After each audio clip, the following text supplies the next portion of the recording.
Welcome, everybody, to the American Space Museum. I'm Mark Marquette. So glad you're with us to stay curious on it's April 7th, 2025. Yes, this is ShuttleFest week, so keep focused there, Mark, and we'll get through this week as we're expecting a big party of shuttle lovers here at our Space Coast and invading our museum starting on Thursday. And some of you are going to be part of that invasion, and we're so happy for that. Hello to my good friend and partner in crime on ShuttleFest, Marty Winkle. Marty, we have moved the new studio, digs here, bigger space, bigger office for me.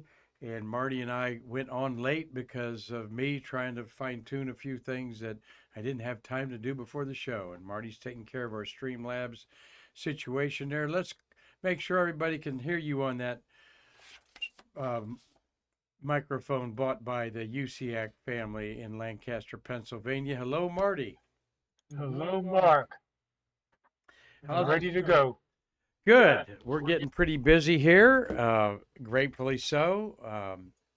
Watch my level here as I go back, Marty, and we'll experiment with these chairs. I may got some more comfortable chairs in here, but people will bob back and forth on the microphone here. But yes, we've got this beautiful lady to look at during our show here. Why not? Eileen Collins. What a wonderful person she is. Those of you that have been in New York at the Northeastern Astronomical Fair or Festival, a big trade show for those selling telescopes and everything to do with astronomy. Went to it about 30 years ago. I know that we have some pictures of some friends that were there, and Eileen was there with Jonathan Ward, who's also going to be at our Shuttle Fest here in a quick 5 short days. So let's kick it off, and Marty and I get through our first show here in our new digs. This is the Hyatt Place Hotel where you're going to be enjoying a weekend here in our coast. We've got Chamber of Commerce weather drawn up for you all. Going to be in the mid 80s, low 80s for a high, and nice cool 60s in the evenings. So we've got a lot of stuff going together, and probably the last time we'll do this at the Hyatt Place. But Marty, you are in charge of you're part of our astronaut wranglers. You'll be wrangling up Don Thomas at the events here at the museum Friday night, and then Saturday afternoon at the hotel. And also you have gratefully been assigned and took up the job of doing our silent auction. And also, as a moonlighting thing, Marty and Terry White are trying to put together a private tour of Marty will be at the Lunar Module at the Saturn V Center. Terry will be at the Shuttle Atlantis building to point out some of the things that the untrained eye does not see. So Marty, how's everything going with that? Say hi on the microphone. Warm it up there for us today on this beautiful April day. Hang on a second. I get a little problem with the mic, but I can't mute it on the mic itself. I have to mute it on the monitor. So maybe a little bit slower reacting to that. But we're doing good. We have 4 people interested in the Lunar Module tour. I'm going to conduct tours at 10 o'clock, 11 o'clock, 12 o'clock, and 1 o'clock, and 2 if needed. Hopefully, if anybody signs up for it, we'll try and do it earlier than later, so I'm free in the afternoon. But so far, we have 4 people, and I have 1 person so far scheduled for 11 o'clock. And I forget his name. He's anyway, just forget his Thank name. you for doing that. He's doing that for free. We will monetize it next year, and so you can tip the host there if you want. And I know Steve Jokums is going to be all over that. Steve, we had a good F1 weekend in many ways. I think our drivers were at Suzuka, a beautiful track in Japan, talking Formula One racing here a minute, with our good supporter, Steve Jokums. So looking forward to seeing everybody hit the coast here. Hyatt Place is going to place to be it. And here's our banner for we've sold out. All right. Technically 115 tickets have been sold, of the 125 that were available. And I probably got 20 comps and 15 volunteers. So it's going to be 150 people having a good time. And it's all about the fellowship for me and people just enjoying the stories. And boy, we're going to hear some stories. And I've heard a bunch already. But we've been in touch with all four astronauts. John Grunsfeld and I communicated Saturday during via email. He's anxious to see his fellow astronauts as well as some of the space workers and experts in their field, such as Jim Niehaus is the expert in the IMAX camera. After all, he taught 150 astronauts how to use it, and he will be on a panel with Grunsfeld and Tanner that's led by Tom Usiak. And on Saturday afternoon, and welcome Carlton Bailey to the program. CB will be on there showing a few of his white room photographs of the Hubble telescope. So looking forward to it. Just got to take one day at a time for me and get our studio cleaned up. Something that we probably should have done last week, but we didn't. But anyway, things are in great shape. One of our sponsors, Ken Havocott of Postal Covers, is going to provide some excellent door prizes for y'all out there. And we're just looking at having a good time this weekend. We will not have a show on Friday. It'll be too difficult to do the show with everything that's going on. ShuttleFest at this point will be broadcast live, for free. Most of it will be. We've not learned how to monetize that. So, Dave Stange, you'll be able to watch some of it as it shows up on our YouTube channel. And we are going to do our bilingual STEAM Saturday on April 12th with Natalia Sepulveda, our bilingual STEAM educator. So if you're local and have got children in the elementary system, they're welcome to come to our free event. You got to sign up at the American Space Museum.org or spacewalkoffame.org there. A birthday that we have to get out of the way that is a great astronaut that his birthday was Saturday, and that is Franklin Chang Diaz, sharing a record of 7 shuttle flights with Jerry Ross. They're the most experienced of all astronauts. Chang Diaz was an astronaut candidate in 1980. His first flight was 61C in 1986, and his last was in 2002 on STS-111. 3 aces, I call it. So what a career. From 86 to 2002 is, of course, 26 years. 16 years of dedication to the shuttle era. He later became a director of advanced propulsion at the Johnson Space Center. And let me go back this way, go forward again. There he is in space on one of his missions. Born, where was he born? April 5th, 1950 in Santa Rosa, Costa Rica, to a Spanish mother and a Chinese father. Of course, he became an American citizen. He is 75 years old and looks very youthful for his age. One of 12 recipients of the Medal of Liberty, and he is in the Astronaut Hall of Fame, inducted in 2012. And we're going to be inducting Bernard Harris in the Hall of Fame at the end of May, and Peggy Whitston, but Peggy Whitston will be in training or orbiting the Earth for her Axiom 4 space flight there. Next to Chang Diaz in my head, good old duct tape. All right. They took it to the moon. They took it on the shuttle. They took it everywhere. And he's fixing himself a little snack there, it looks like. So happy birthday, Franklin Chang Diaz, America's most flown space flyer, tied with Jerry Ross with 7 space shuttle launches. And we want to wish congratulations to the Fram 2 crew. Here, the 3 ladies, the gentleman in the burgundy jacket in the back, were The three ladies, the woman on the far left did not fly, and the gentleman between the two ladies did not fly. But the three ladies in the burgundy shirt there, the guy, forget their names. None of them were American. They must have had an out of this world experience, Marty. Can't wait to see more and hear more experiences about them.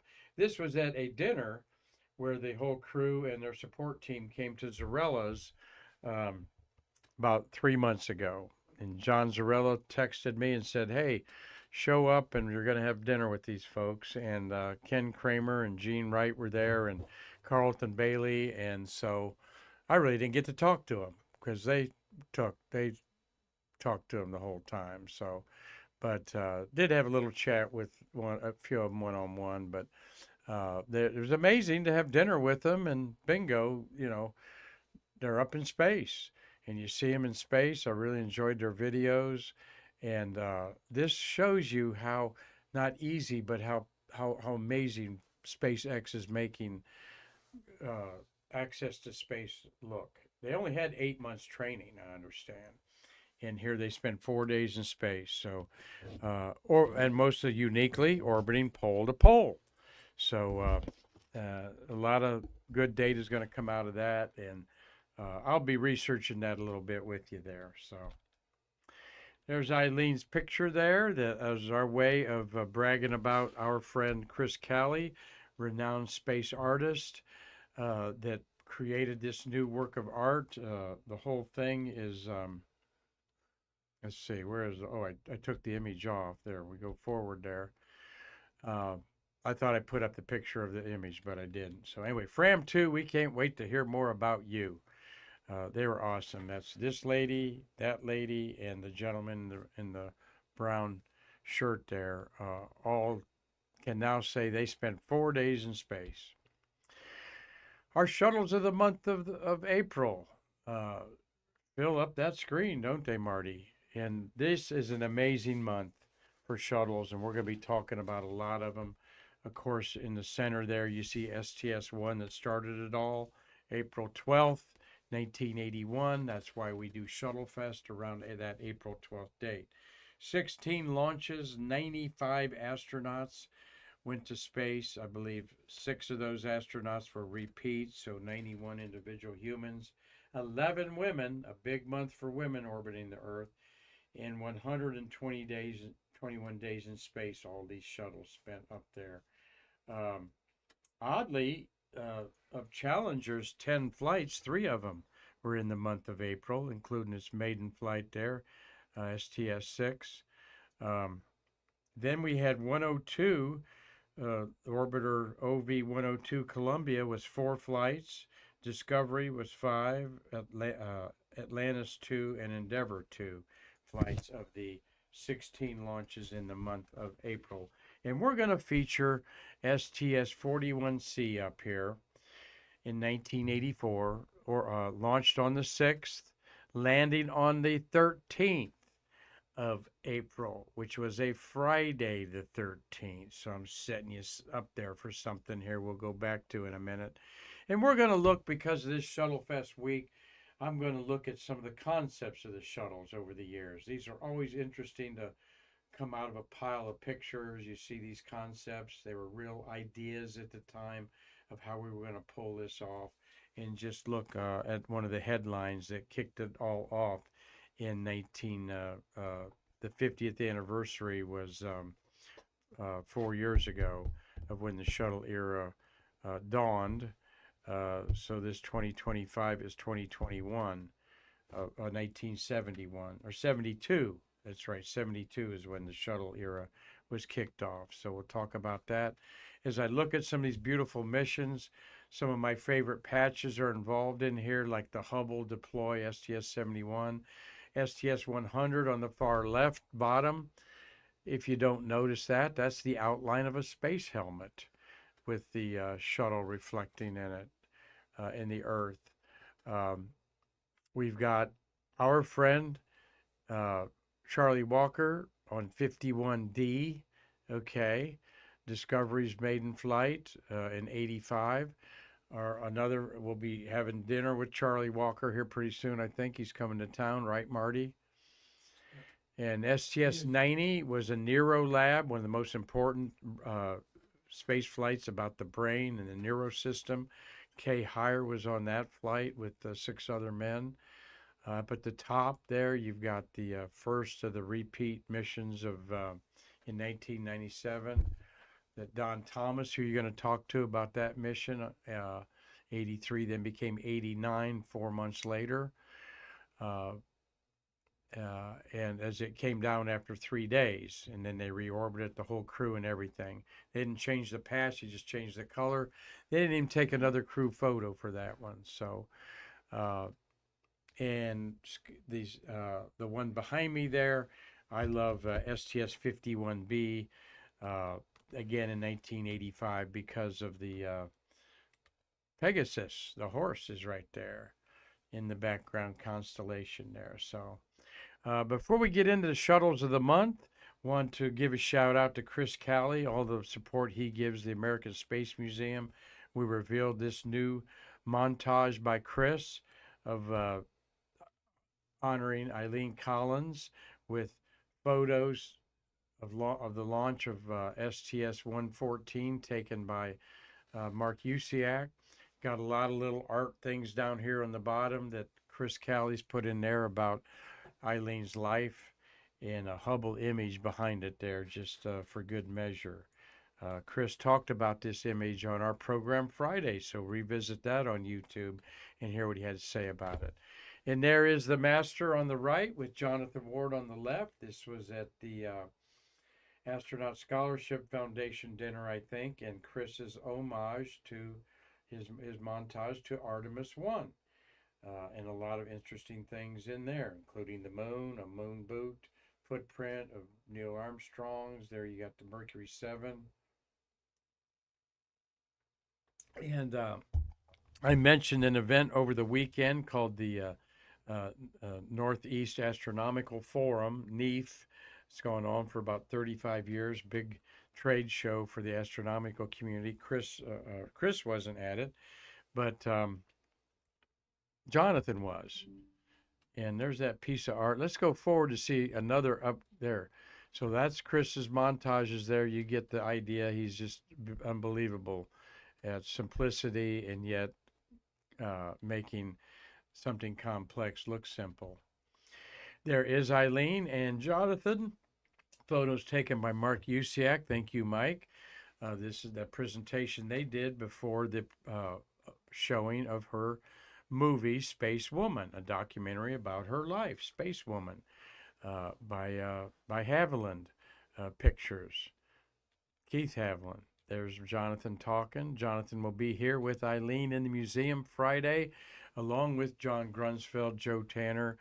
Mike Leinbach is efforting that. Don Thomas also. Mike Leinbach, who launched all of them.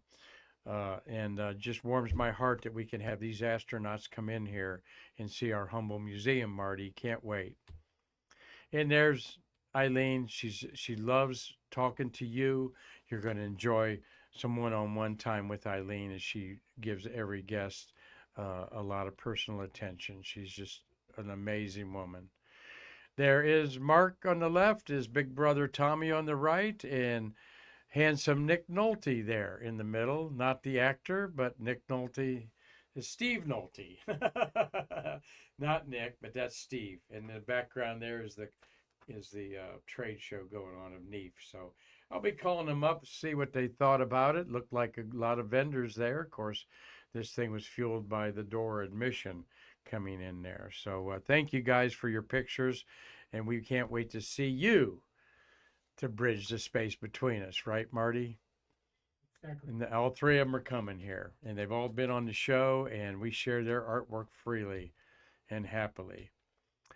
So let's kick off. How did this all start, the shuttle era? Well, in April, I think April 7th to be exact, or 6th, 1972, President Nixon okayed the $5.5 billion space shuttle project, all right? This was the headlines in I think it was a California paper, yeah. Because San Diego Times, because that meant a lot of jobs out at the Rockwell plant where this thing was going to be built. It could have been built in Long Island because Marty tells me, and I've done my research, he worked for the Grumman Company out of Long Island on that lunar module, and they had a space plane bid in there that was going to be launched on the um, Saturn V 1B. And we've even seen a model of that sold at our auctions that Emily Carney, our space hipster #1 and ASM board member, is holding a picture of. So what they were talking about, and there's Fletcher was the NASA director, Nixon with a model of it there, I'm looking at some of the other headlines there. Trade, China to highlight the summit talks. Undocking snag may delay Apollo. Okay. 1972, that was the last Apollo 16 they'd be talking, or April was the launch of Apollo 16. All right. So 420, April 20th is when Apollo 16 landed on the moon. Actually, Nixon okayed it. Then it went to Congress. Congress okayed it while Apollo 16 was on the moon. And John Young famously said, that's right smart, or something like that. He said, that's right smart. America needs that shuttle.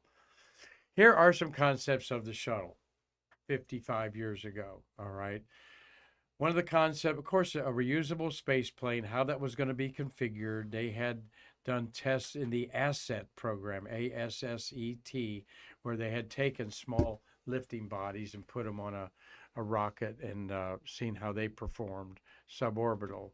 But the idea was to have a crew transported, delivery of propellant modules to fuel spaceships, satellite repair was an idea, space station logistics and cargo support, deployment of a tug.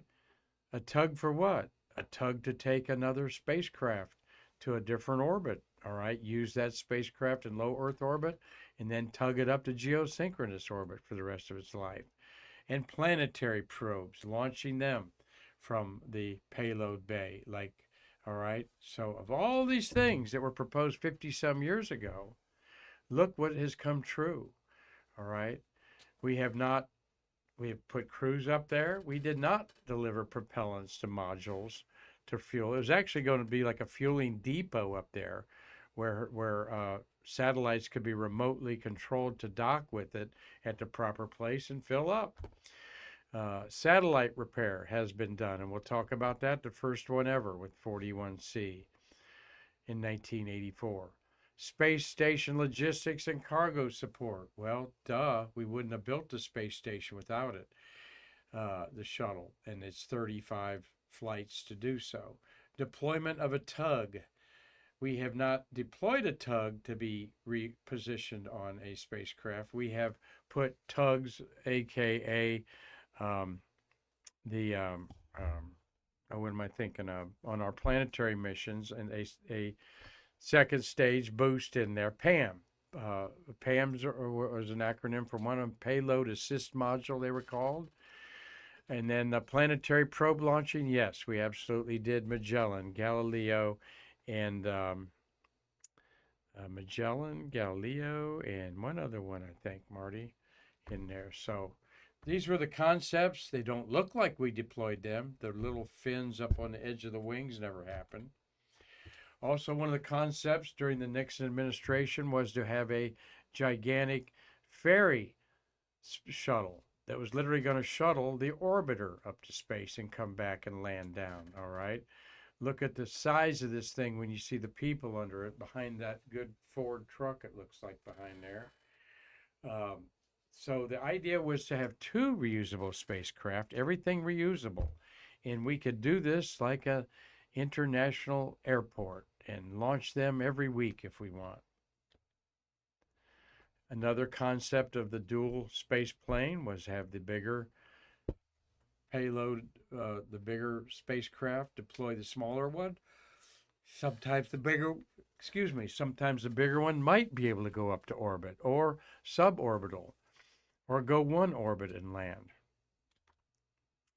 Another idea of a shuttle that had its own jet power on it, so it could do a abort landing and do another pass around the runway and come back down.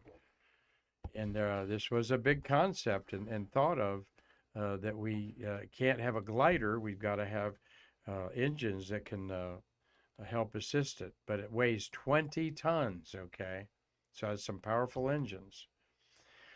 And another concept, again, you see the parent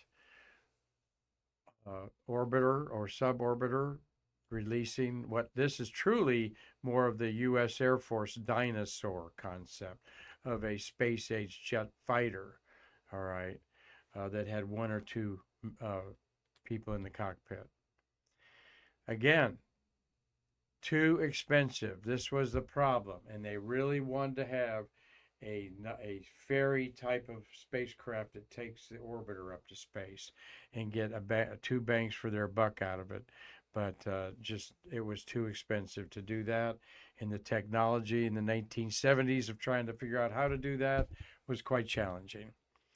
And final look at those engines. What, 6, 7 engines on that baby there coming in for a landing at Kennedy Space Center. So those are our concepts, and we celebrate the 30-year decade of the shuttle era that started with these ideas. Look at those fins up there by the fuselage, by the cockpit. A lot of these aerodynamic measures have found their way into other spacecraft.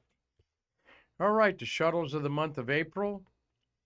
We've got a mixed bag here of every type of mission flown.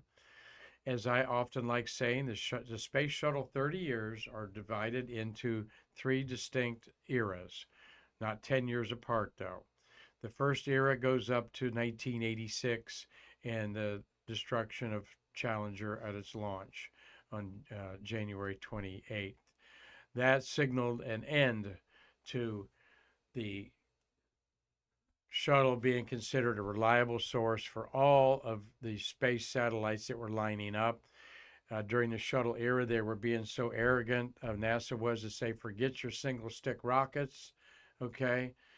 Everyone's going to want to put their satellites on the shuttle. Well, after Challenger, a lot of companies backed out.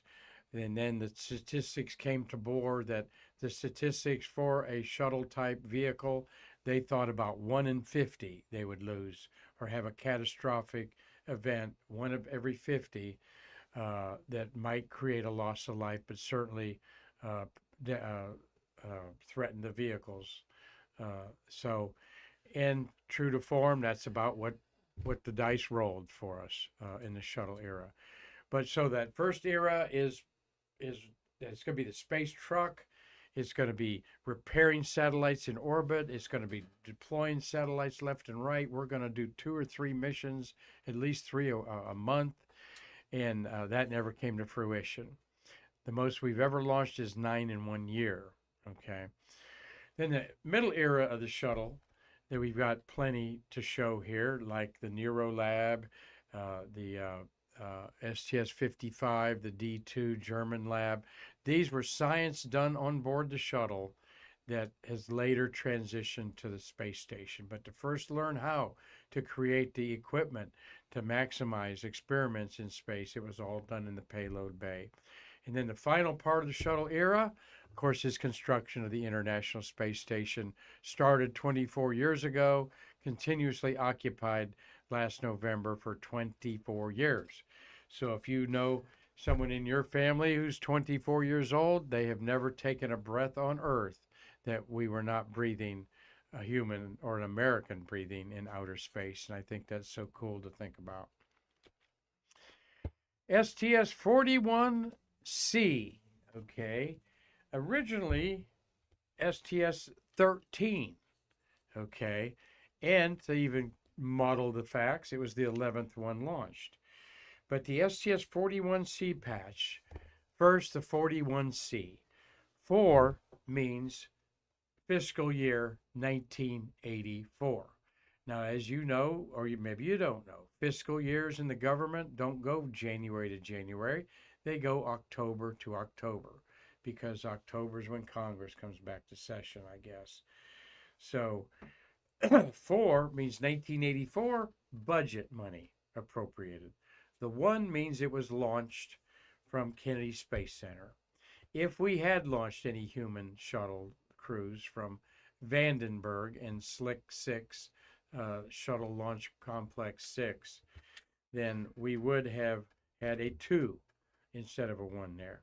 And the C is simply the alphabet A, B, C, D, E of order that the shuttle was when it was originally proposed, money financed, and everything being printed for the mission. All right. Again, they didn't go in exact order of the C, D, E, F, G type of thing. 41C was followed by 41D, which was followed by 41G. There was no 41E. And then the next flight was 51A, followed by 51C. That mission 51A means the fiscal year 5, 1985, as it was launched in November 1984. And remember, October is the fiscal year. So now we've explained that to you, those the numeric alphabet numbers. The STS-41C patch features a helmet visor of an astronaut performing an extravehicular activity. So inside of this is the helmet visor, and that can elude you. As you see on the other side, there's the earpiece. All right, so it's looking again in a visor, but the visor is not the shape of the patch. In the visor are reflected the sun's rays, the Challenger orbiter, and its remote manipulator system deploying the Long Duration Exposure Facility, otherwise known as LDEF. Earth and blue sky, and another astronaut working on the damaged solar max you see there in the foreground. The scene is encircled by the surnames of the astronaut crew members. Don't know why there's a little tab on the bottom there, all right, because the helmet part is in the middle there. Who were the crew? Glad that you asked. None other commander was Bob Crippen, making 3 of his 4 trips to space, so it felt routine to him. I got the crew here, don't I? Better. There we go. Grip is on the far left. Again, no spacesuits per se. We're just going to wear these comfortable blue overalls that flight crews wear, and all kinds of training and professional missions on there. The helmet was like a NASCAR helmet, had more protection. The helmet was just sort of, they didn't rattle their head and bump it up against something. A little bit of oxygen could be supplied to the helmet. But that's how they flew to space right there. So that's Crip on the left. That is Terry Hart next to Crip. This was his only mission. In the center there is James Van Hoften, otherwise known as Ox. This was his first of 2 flights, and he was scheduled to fly on 61G, which was a deployment of an interplanetary probe. I believe that was, I'm going to say it was Magellan, but that got canceled after Challenger. So Van Hoften would have flown again, but he got mixed up in the Challenger disaster. With the blonde hair is Pinky Nelson there. By the way, Ox is 80 years old. Terry Hart's still around at 78. And Pinky George Nelson is 74. And this was his first of 3 space flights. And Dick Scobie is on the right. He was the pilot being trained by the one and only Bob Crippen. I say one and only because he was the pilot for John Young on that very brave, hair-raising first launch of STS-1 that we celebrate. So 2 flights for Crip, 2 of his 3 in the month of April. And of course, Scobie lost his life as pilot of as commander of the shuttle. So a one-time pilot and then assigned to be a commander, Dick Scobie, and we talk about you a lot and honor your name and your family as often as we can as the commander of the ill-fated Challenger. Bob Seek says many times when I bring up the name of Pinky Nelson that every time he saw Pinky, he thought he should have a surfboard under his arm, Marty. He just looked like the quintessential surfer boy coming into briefings and stuff like that. Great crew, and they did some historic things, okay? But they were the Black Cat number 13 crew. Look at that. Crip, Dick, TJ, Ox, and Pinky. That's right, their nicknames. Uh, Nelson's nickname, George Nelson, was Pinky Nelson, and I have not found out why he's called that. Well, the Black Cat, because they were going to land on April 13th, they were the 13th crew assembled of the shuttle, though they were the 11th ones to be launched. And so someone had to come up with a patch for it, the alternate patch, representing its original designation. And April 13th was the day that they landed. They were launched April 6th, one of the longer missions in the early shuttle era. And April the 13th, 1984 was, you guessed it, a Friday the 13th. I have seen this patch one time come up in our auction, and it went for about $250, I think. Very expensive patch. Well, not that expensive, because some go for $1,200. So, all right. We got that, but what did this crew do? They did a lot. They deployed the long duration exposure facility, which was as you see there, a cylinder that had 100 different experiments on it, from paints, types of paints, wood, plastics, any kind of thing you can think of, metals that they put on there. Why in the world would they do that, you ask? That's because they were testing out materials to be used on the space station, to build the space station. What would be the most durable? All right. It had two objectives, this mission: to deploy the LDEF, which was passive. There was no fuel on it, no nothing on it to increase its weight. And then the second objective was to capture, repair, and redeploy the malfunctioning Solar Maximum Mission satellite, which had been launched 4 years later in 1980 and had some simple power unit failures on it. So, to do that, they had 50. I'll tell you about how they did that in a minute with the Solar Max, but the LDEF was set up there, was supposed to be up there for about a year. And it was actually initially scheduled for 1985, all right, but delays, and then in January 1986 was the Challenger disaster. So instead of staying up there for about a year and a half, maybe, it was not retrieved until STS-42 when Columbia got it in January 1990. So it spent 6 years almost orbiting the Earth, so they got a lot of extra data by seeing things warped, discolored, even disintegrated on this mission. So, and I've talked to some of our space workers that got that, actually saw that thing, and I was wondering if it didn't smell bad. I thought it would be outgassing, like paint fumes and things like that. So, pretty cool experiment. The only time we've ever done that. On the third day of the mission, they went up to 350 miles, all right, down from 250 miles. 350 miles is where the Solar Max telescope was. And Pinky Nelson put on the manned maneuvering unit. Oh, they also had, above that LDEF, were all kinds of seeds. And we're going to see a couple extra patches here if I look at my queue here. The LDEF seeds are very famous. Lots of tomato seeds, Marty. And school kids around the world grew them. There's Pinky Nelson on the manned maneuvering unit, putting it through its paces, okay, after it was tested for the first time by Bruce McCandless, and then the other astronaut that did it after him was Bob, not Bob Springer, Bob Stewart. Tested it. So this was the third time, totally free, no tether, All right, and Pinky goes out there to grab it and bring it back in for repair. All right, which was very difficult to do.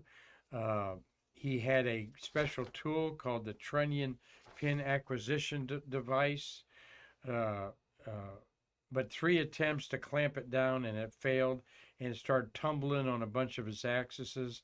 Even when Pinky tried to grab one of the satellite arrays, solar panels, by hand, they called it off. Crip had to perform multiple maneuvers of the orbiter to keep up with Nelson and Solar Max, and he nearly ran out of fuel for that maneuver.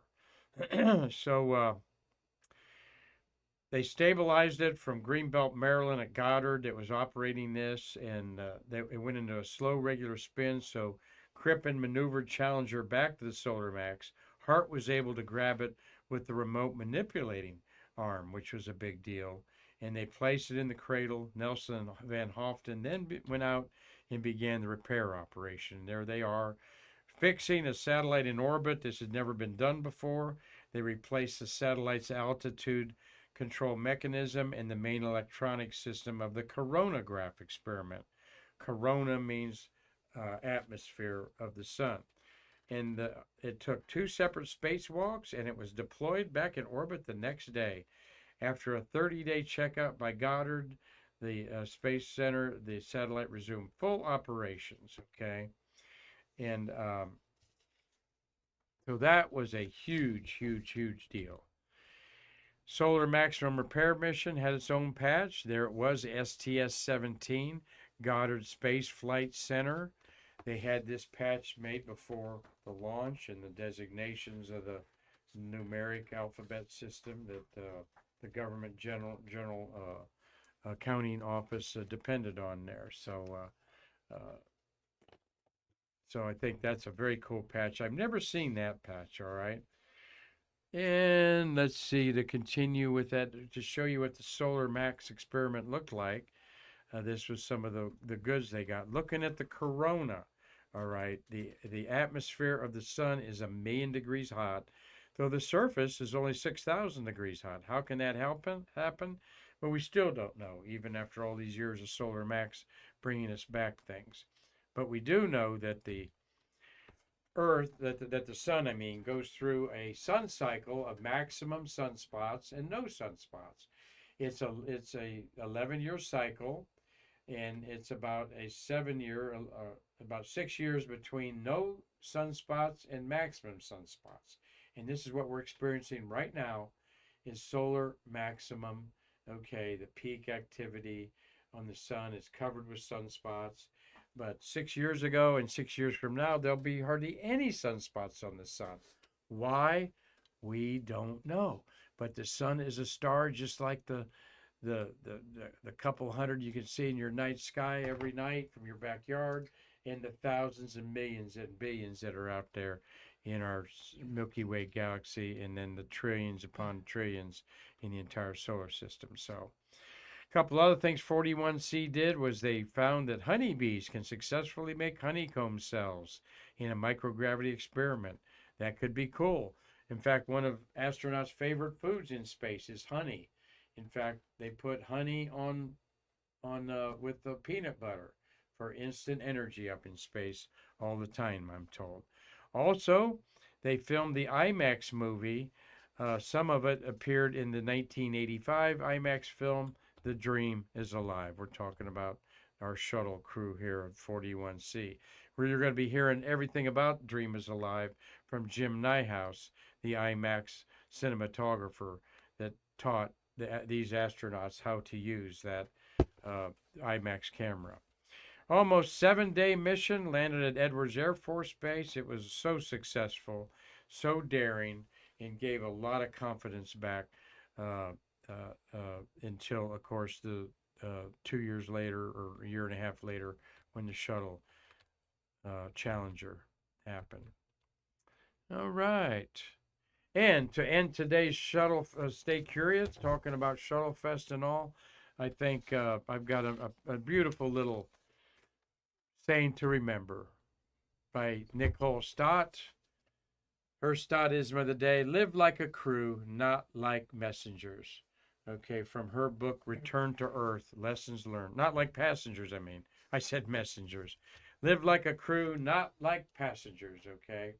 And that is one of the chapters of her book, Return to Earth Lessons I Learned on her space missions.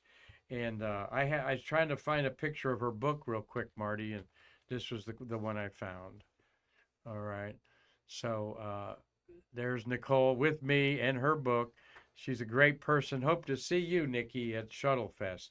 We will have a ShuttleFest dedicated to Nicole Stott in the art programs that she promotes in her journeys around our space centers, and your neck of the woods here. She lives over in St. Petersburg with her husband, Chris, who had a successful experiment on the twice on the tipped over Intuitive Machines missions there. So hope that you all join us at ShuttleFest there.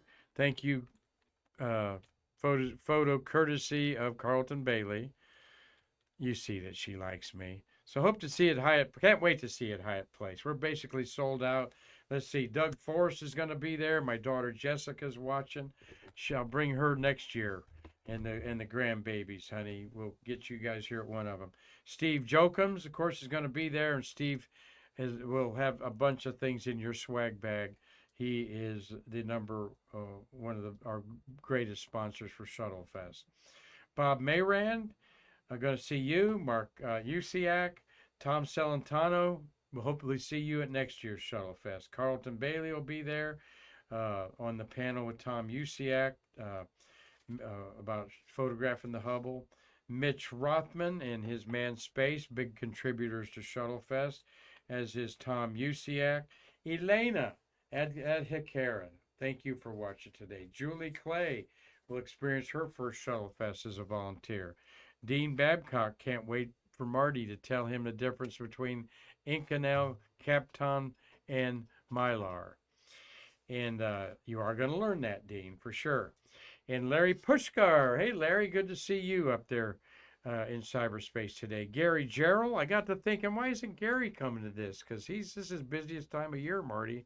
He's harvesting those Vidalia onions, or getting ready to, up in Collins, Georgia. Rob Mecklenburg, thank you for watching from the Netherlands, Rob.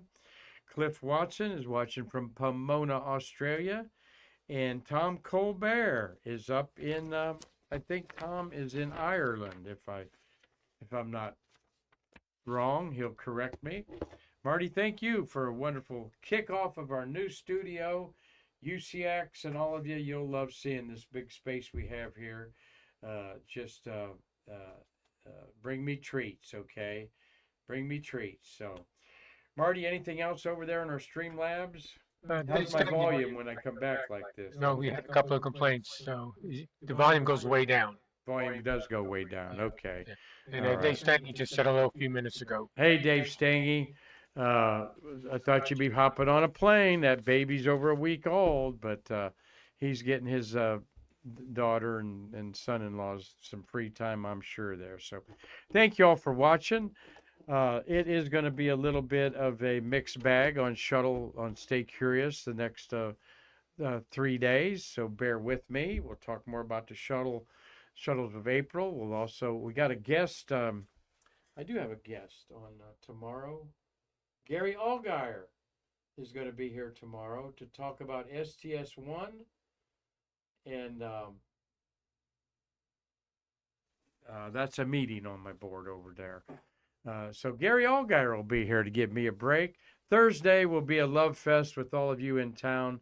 We'll just bring you behind here and we'll just open up the mic and see what happens, and have Marty will have his finger on the cuss button over there. So, anyway, Marty, thank you. Everything seemed comfortable to you over there? Very good. Just a minor problem with the mic, that's all. Okay, well, we'll sort those all out. Thank you all for bearing with us today, and we look forward to Gary Allgaier tomorrow. Until then, I'm Mark Marquette saying, giving you lots of love and taking a deep breath to get through this week, as it's going to be mega. It's going to be something that will be certainly epic around here for the American Space Museum. So until tomorrow with Gary Allgaier, he's got some interesting things about STS-1 to share with you, and then he's going to do a program on Apollo 13 the following week. Until then, I'm Mark Marquette saying, can't wait to see you in our museum, gang, to bridge the space between us. Thank you so much. It's a wrap. 50 minutes. Dang.